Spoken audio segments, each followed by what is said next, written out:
फिर शुरू करें।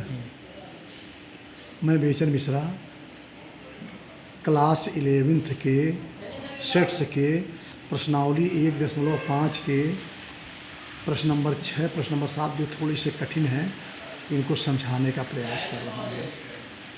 प्रश्न नंबर 6 है, मान लीजिए किसी समतल में स्थित सभी त्रिभुजों को एक सार्वत्रिक समुच्चय U में लिया जाए।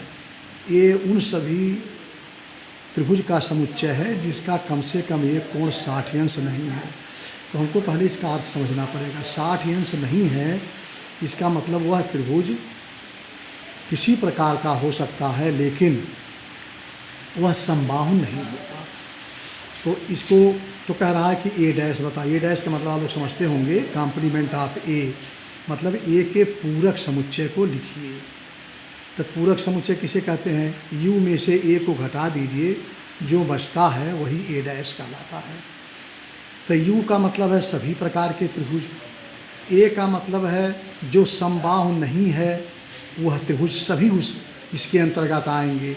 इसका मतलब है अगर आप घटाएंगे तो केवल समबाहु त्रिभुज बचेगा। तो ए डैश केवल समबाहु त्रिभुजों का एक समुच्चय होगा, वह समुच्चय होगा जिसमें केवल समबाहु त्रिभुज आएंगे।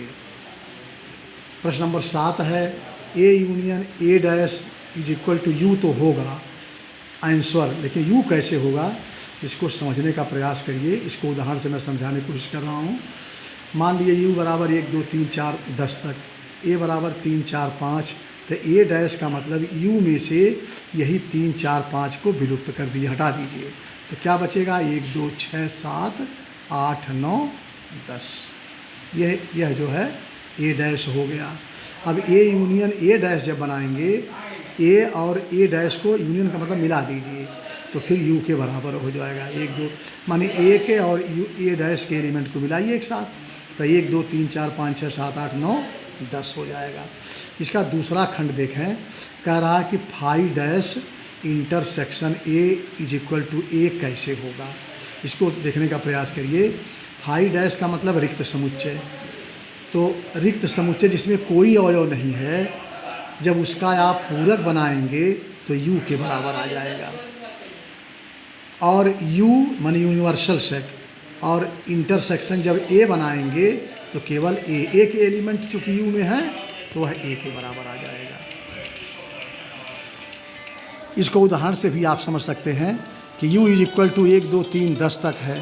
फाई का मतलब फाई, और ए मान लीजिए 1 2 है, तो फाई डैश क्या होगा? जब इसमें फाई में कोई एलिमेंट ही नहीं है तो पूरा यू के एलिमेंट आ जाएंगे 1 2 3 10।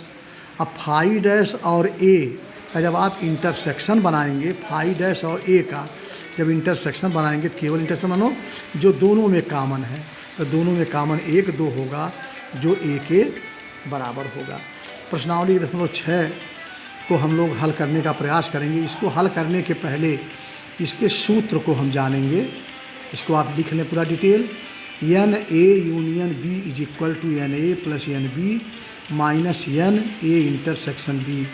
इसको कैसे पढ़ेंगे कि ए यूनियन बी के अवयवों की संख्या बराबर ए के अवयवों की संख्या, एन ए मतलब ए के अवयव की संख्या धन बी के अवयव की संख्या माइनस ए इंटरसेक्शन बी के अवयव की संख्या।